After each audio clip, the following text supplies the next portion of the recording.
This is week 6, and we are talking about optimizing sleep and recovery today. So super important.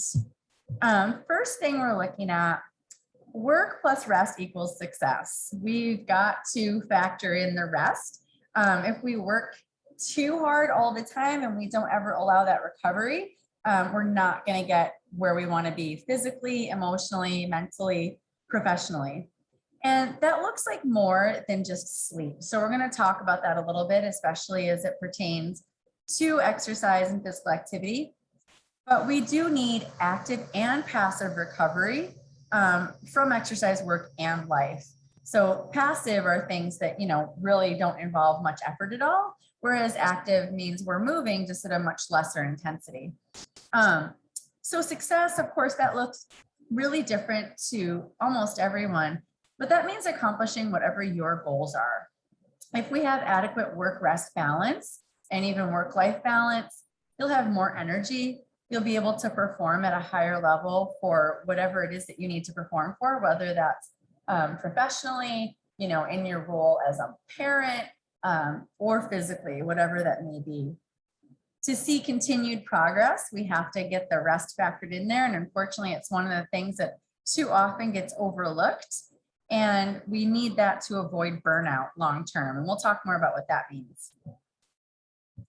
So when it comes to preventing exercise or physical burnout, a lot of folks that I come in contact with don't think this applies to them because they're not professional athletes, or they're not, someone who's doing a lot more activity than what they think is normal. But I've seen a lot of working parents, people that are just really always burning the candle at both ends, even if they're just on what would seem like a very reasonable workout routine, let's say 30 minutes a day, depending on the intensity. If they're never allowing their bodies to recover from those workouts, they can still end up burning out, and basically with what's called overuse syndrome that can lead to lots of different long-term health issues. So we've got to look at that a little bit. Generally speaking, approximately every third day, regardless of what your physical activity is like, should be an active recovery day or low intensity day. We can't work out at the same intensity all the time, every single day. And I talked about that a little bit in the overview of exercise presentation. And that is, interval training is great. It has significant benefits, but you cannot do it every day. If you try to do interval training that much, by about the third day, your body is going to start breaking down and you're going to end up getting injured rather than getting stronger and having the desired outcome. So low intensity days can include, it doesn't have to be 20 to 30 minutes. It can be 10 minutes. It could be longer than that, of some kind of active recovery, which could be casual walking, maybe walking with a friend, walking your dog, something where you're only concerned that you're out, you're moving, you're smelling the flowers, whatever it is. Maybe a gentle bike ride on like a townie bike, something like that. Playful swimming, hiking, which I would think actually more of walking, or any kind of play where you're moving your body, but the point is not the fitness level that much on those active recovery days.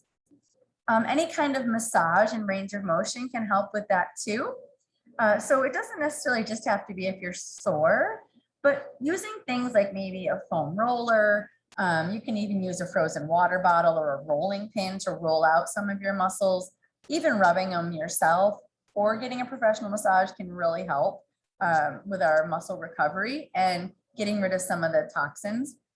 And then range of motion, if you are working out with any regularity, sitting excessively is going to start limiting your range of motion. And inhibit your recovery. So just getting some motion in there. It doesn't have to be a lot. It can be little 5-minute segments, but it makes a big difference. Spending some time reflecting on, if you have a week or several days that you really feel great, start taking notice of, what things you're doing that you want to repeat. And contrary to that, if you have some days or a week where you just feel like you're dragging, notice what things are different and what things you maybe want to try to eliminate or modify. Always checking on your sleep habits. We're going to talk a lot more about that. But one thing I do advise people with exercise is if you're starting to feel fatigued, especially, or you're starting to feel like your workouts are harder than usual, but you haven't changed the intensity, is to keep track of your resting heart rate. When our bodies are under kind of consistent stress, and this can happen with emotional, mental, work stress as well. Sorry, pop-up windows there. Your resting heart rate will start to become anywhere from 5, 10, or even 15 beats higher than normal. So if your resting heart rate is usually around 60, 55, 60 beats per minute, and you begin noticing that it's 70 beats per minute, that's a really good indication that your body is headed towards burnout and you're not getting adequate recovery. Another thing to pay attention to is your rate of perceived exertion during workouts. So if you're not allowing enough recovery between them, exercises that don't normally feel that hard will begin to feel like they require a lot more effort. And again, your heart rate's going to be significantly affected. So taking notice of that and varying your plan is really the best way to do that. And I know that can be a confusing thing, and this probably isn't going to help, but I wanted to give you a visual, and don't worry, I'm going to be sending all this out later along with a recording of the session. But just to give you a visual of from beginner to advanced, what some of the possibilities are with regard to active recovery. So even though I would consider myself advanced as far as fitness, I can work in the strength and conditioning. The red just means really intense. The green is less intense, but it's like a higher sustained effort. The yellow would be that active recovery. And then the purple would be more of like a complete rest day, which doesn't mean you don't go walk your dog, but you're not actively engaging in something else. So, for me personally, I know I can push hard one day. I might even be able to push hard the next day, but by that third day, I'm going to take it really slow, really easy. I might opt for a bike ride or a hike instead of a run or something like that. Something that's less demanding on my muscles, but still keeps me moving. So if you're looking at that going, oh my goodness, how does this apply to me? And I don't know what to do with it. Let me know, and I'm happy to help you navigate it.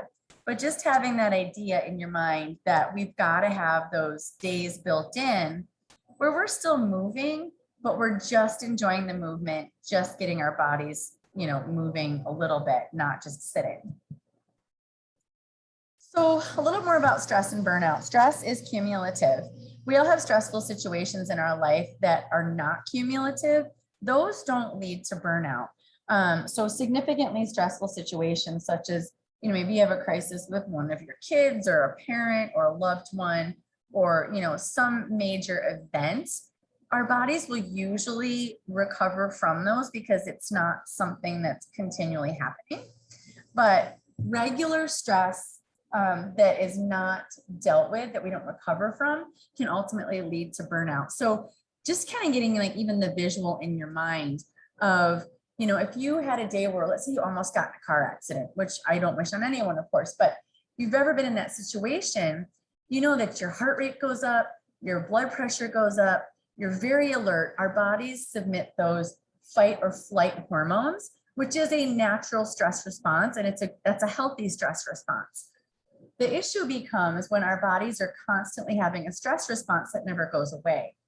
So a good example of that is a jackhammer. And I'm bringing that up because there's a jackhammer that's been outside here for a few days doing some construction across the street. The first day you hear it, it really startles you. Maybe even the second day, it really startles you. By the third and the fourth day, it's still happening, but your body kind of starts tuning it out. That doesn't mean there's not negative effects from it, but your body stops being able to respond to it in the same way. So while we need a certain amount of stress, absolutely, a deadline can make us a little bit more productive. We need the physical stress of exercise if we want to get stronger, but we get stronger from even the hardest workout, not during it, but when we're recovering from it. So that's a critical piece.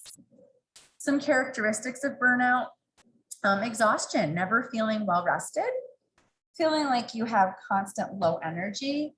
You might feel alienated, not only from work, but from friends and family. You might, find yourself having mostly negative thoughts and having a hard time focusing on what's positive around you, being cynical or reduced performance overall. I mean, athletes do see this a lot. If they don't cycle what they're doing, eventually, if you keep pushing at that same rate, you're going to reach the point of diminishing returns where performance is going to decrease. You're going to get injured. Your immune system is going to be compromised, and a whole negative cascade of events will happen. And that, again, is mental, physical, emotional. It applies across the board. So some other things that really can lead to burnout: feeling like lack of control of your situation. Well, we're all out of control to a certain degree, but I think the past year and a half has really put all of us in situations that are more stressful than they need to be because we don't know what's happening a lot of times. Unclear expectations, that's a big challenge. If you don't know what's expected of you, it's very hard to operate under that because you're kind of spinning your wheels constantly. So clarifying expectations can be really helpful. And if there's too many expectations on you, if there's ways that those can be reduced, maybe delegated, if you're a parent that's volunteering for every board under the sun, maybe it's too much and you need to, back away from one of those for your own health. Lack of social support, having a support system in your life, knowing someone's got your back, knowing that you're on part of a team, that there's, multiple people working towards the same goal, but with different roles, can be super helpful. Of course, I skipped extreme monotony and chaos, things that are just consistent. If it's the same thing over and over and over and over again, our bodies have a much different response to that over time. Some of the consequences, of course, excessive stress, significant fatigue, again, feeling like your body just never has as much energy as you want. That sadness, anger, irritability, getting angry very quickly. Significantly compromised immune system. You might start getting sick more often. While things, like regular stress that we need and exercise will help until we take it too far and don't recover very well. So that can put you at much higher risk for things like heart disease, type 2 diabetes, and high blood pressure.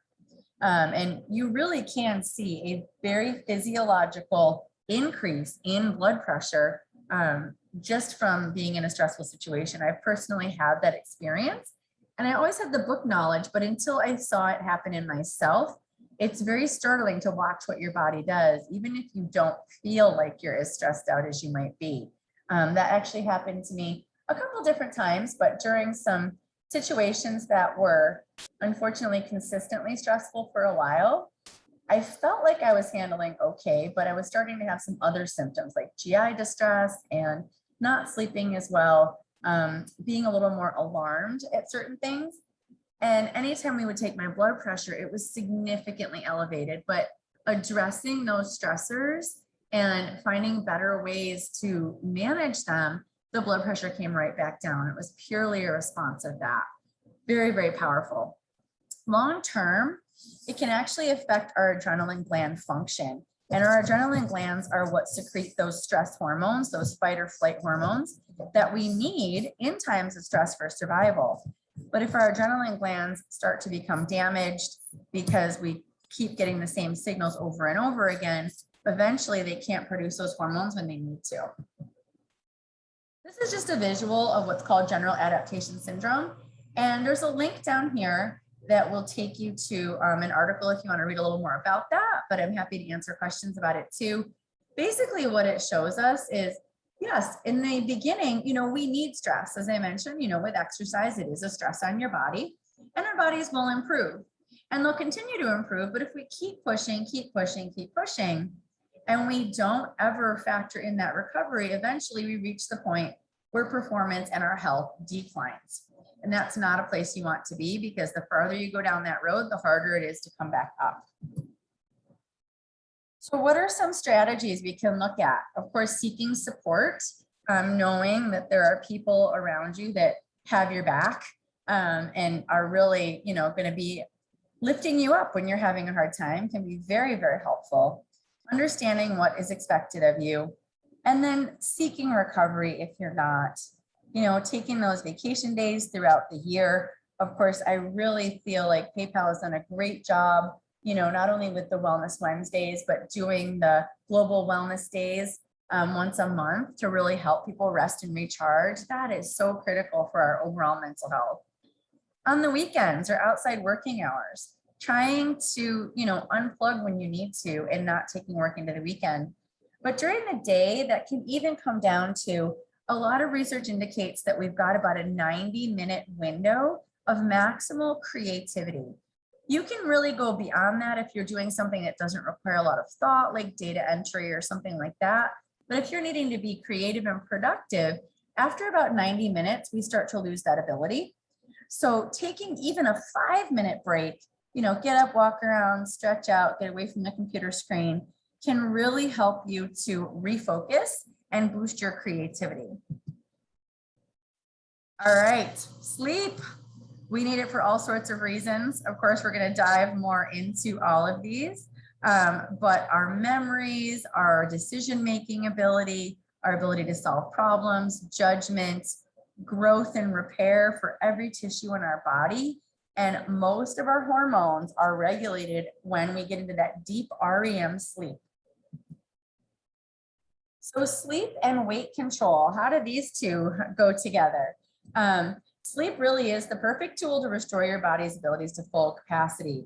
And I do want to just say, because I do get the question a lot, if you feel like you have done most of the things that we talk about to improve your sleep, but you're someone that still wakes up and you just don't feel rested, especially if you live with someone who could tell you, are you snoring at night? Does it seem like you're restless at night?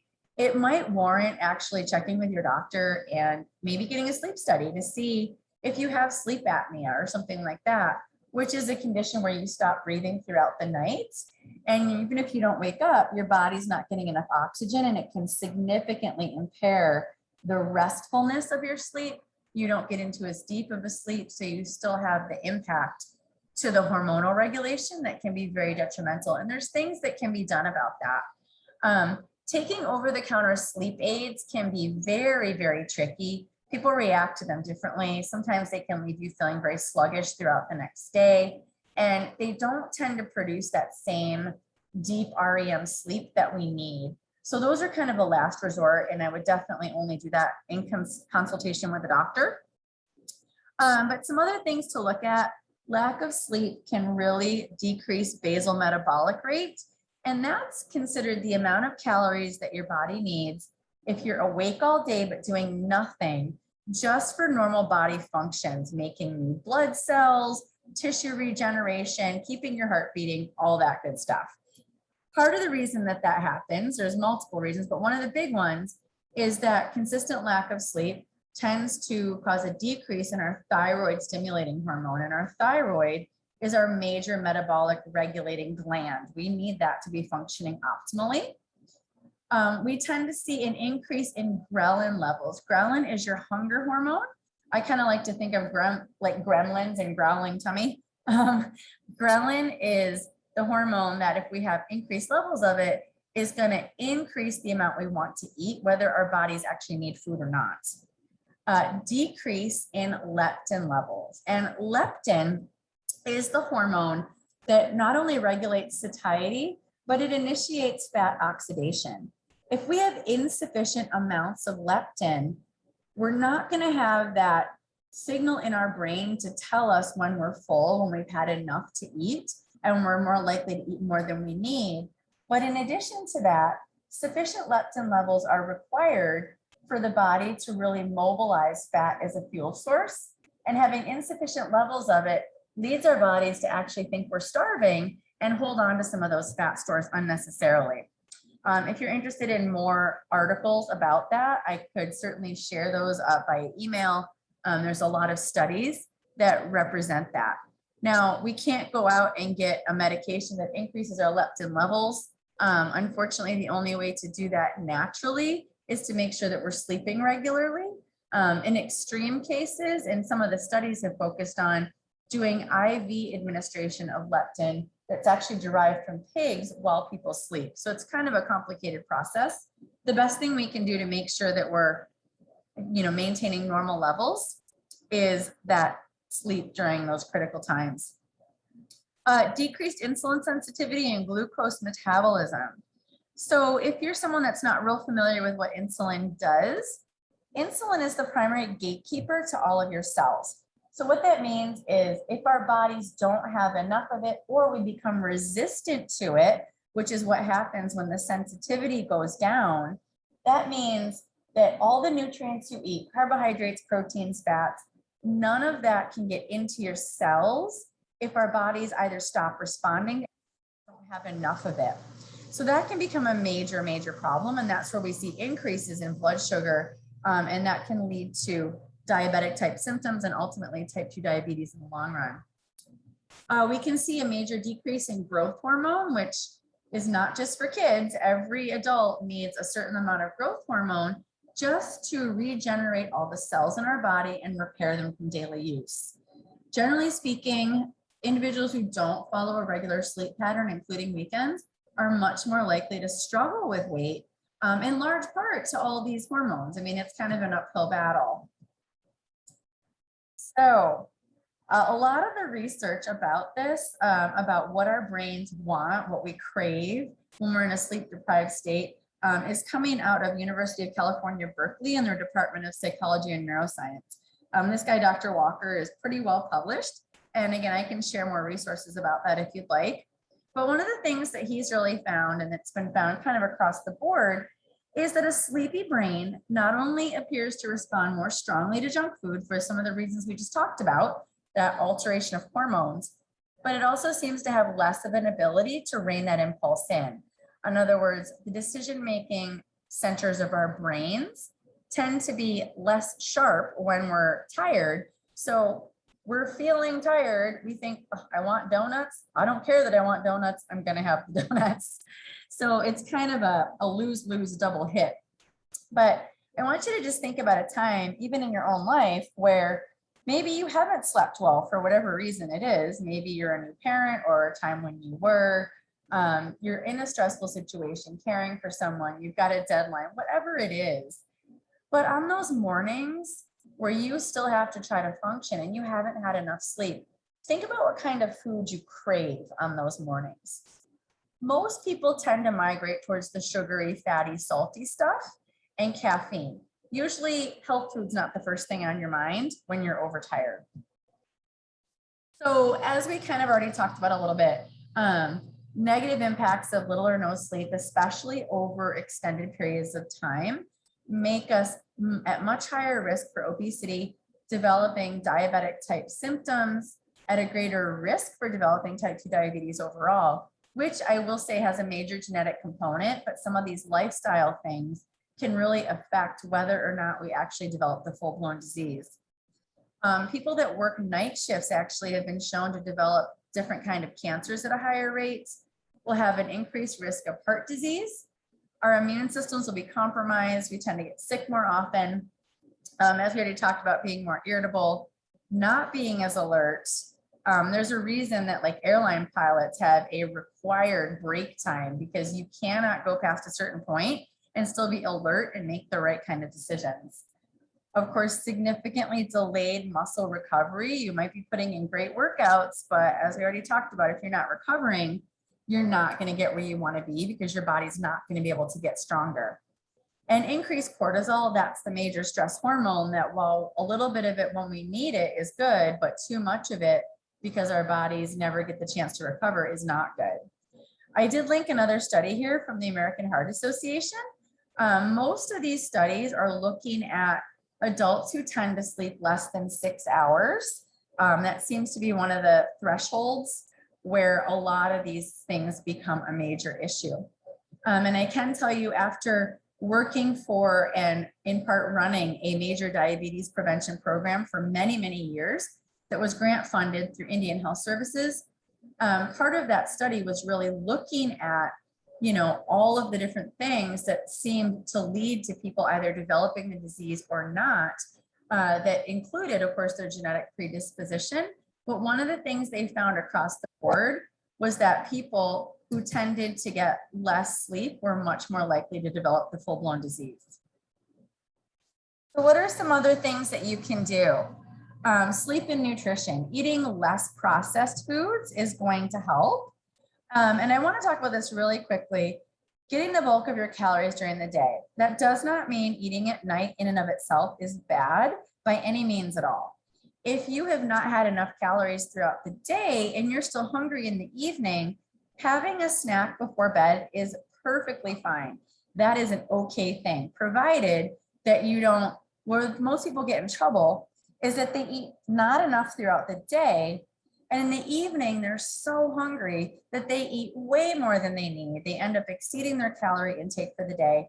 And then eating too much before bed can really cause some digestive disturbances that affect your ability to sleep or fall into that deep sleep. You might consistently wake up and, things like that. So if you are actually still hungry in the evening, something like a light snack that's highly digestible, glass of milk if you're not allergic to that, but something like a small bowl of cereal or some yogurt or something that's not going to be heavy can be very, very helpful. And here's just some suggestions for foods that tend to improve sleep. Things that include melatonin, tryptophan, and magnesium. I do always just put a caution out there about nuts, simply because they contain so many health benefits, but because they're mostly fat, it's really easy to overdo them. So you want to just kind of watch your portion sizes with that. So how much sleep do you need? Of course, it is going to vary with people, with their activity level, all of that. But remembering, this is the same doctor that was quoted before. Sleep is the single most effective thing we can do to reset our brain, body, and health each day. So kids and teenagers actually do need a lot more than we do because they're growing and their bodies are producing a lot more tissue. Adults ages 26 to 64 tend to fall in that magic 7 to 9 hour range. How do you know if you're getting enough? Well, if you wake up around the same time every day without an alarm or without consistently wanting to hit the snooze button, you're probably doing pretty good. If you need an alarm to get up every day and you want to hit snooze, chances are you're not getting enough sleep. Of course, totally different scenario if you have some sort of special event or something like that. But if you're one of those people that always wakes up before your alarm, you're probably doing okay. We do need to be consistent with it. Unfortunately, if you're someone that likes to stay up late on the weekend and sleep in late regularly, you're always going to struggle trying to reset your schedule back to what would be, better for the work week starting Monday morning. Circadian rhythms, and I'm not sure how this slide just landed up leaking off the pages here, but it'll look normal when I send it to you, I promise. Our bodies have what's called a normal circadian rhythm. We have an internal approximately 24-hour clock. There are things we can do to better regulate this, and this is something that is very challenging for people that work different type shifts, especially night shifts, but natural light can be very, very helpful. So ideally, even though it's hot right now, when you wake up, even going outside for 2 minutes, not just staying in your house, working out in your house, all that stuff, not through a window, but actually going outside can be very, very helpful. Helpful, sorry, tongue-tied there. And viewing, not enough natural light is really been correlated with not only sleep disturbances, but anxiety, depression, and some immune system issues as well. Early evening is another great time to get outside. There's actually some studies that have shown that looking at the sunset, even briefly, can really actually protect us from the other bright lights, that we might use in the evening. And it can really help signal to your body that it's time to shut down. Any kind of really bright light between the hours of 10 p.m. and 4 a.m. Of course, this is a major problem in Las Vegas, but no one knows what time it is there because they're all inside and they don't see natural light. But bright light coming from whatever kind of light it is, whether it's your laptop, your cell phone, just regular lights in your house, repeated exposure to bright light during those hours has actually been shown to suppress dopamine, which is one of our major feel-good hormones. We want more of that, not less of it. And over time, that can lead to deficits in learning, mood, and blood sugar regulation. I know I might have a couple minutes over here. I'm sorry. So some healthy sleep habits. We're almost done. If you don't have sleep apnea or some other reason that you can't physiological reason. If you're having trouble sleeping, just some things to try. Warm, like tea or something in the evening can be very helpful. Of course, a warm shower or bath can be helpful.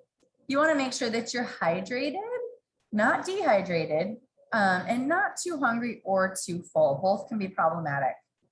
Some kind of sound machine that can give you some sort of rhythmic noise, whether it's a fan. There's multiple different apps you can use that make the sound of a thunderstorm or the sound of crashing waves or a crackling fire. Some of those type of rhythmic noises can actually really help our bodies fall into a deep sleep. So can things like guided breathing or meditation. And again, you can do something like that that you can listen to, that you don't have to have a bright screen next to you. Reading an actual book, not on your Kindle. Writing down major things you have to do for the next day so you don't sit there awake thinking about them.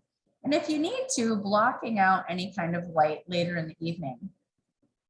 Avoiding caffeine really after about 3 o'clock. If you're someone that really likes to, have that Starbucks on the way home or whatever, caffeine after about 3 o'clock is really going to affect your brain's ability to sort of shut down and become less alert. Alcohol will do the same thing. Of course, exercise is super important, but you want to avoid those really hard workouts late at night. You want to have those harder workouts ideally before dinner. If you can establish a relaxing and consistent sleep routine, like any other habit that we've talked about, those routines will begin to signal your brain that it's time to wind down. So we can be thinking about some of those things hopefully over the next week.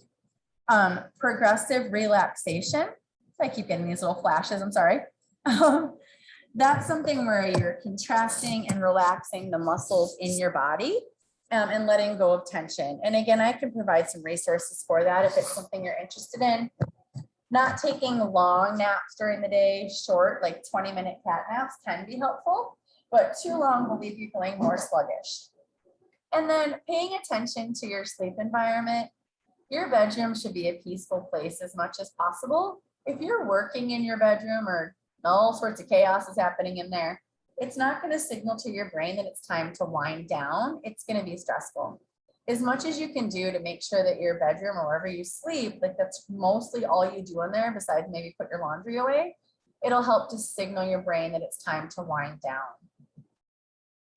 And then really last things here, if you can't control your sleep for some reason, whether you're a new parent or something like that, having other good healthy habits will go a long way. They won't necessarily counteract everything, but they'll give you much better health benefits than if you're working the night shift, eating donuts and drinking coffee all the time. That's going to be a challenge. You can improve your insulin sensitivity, your metabolism, your immune system, and your overall health with regular movement. Even 5 to 15 minutes throughout the day are enough for significant health benefits. And eating things that are less processed will have a big impact on your overall health as well. So on the last one here, there's just some tips. What can you do if you're someone that's struggling with this?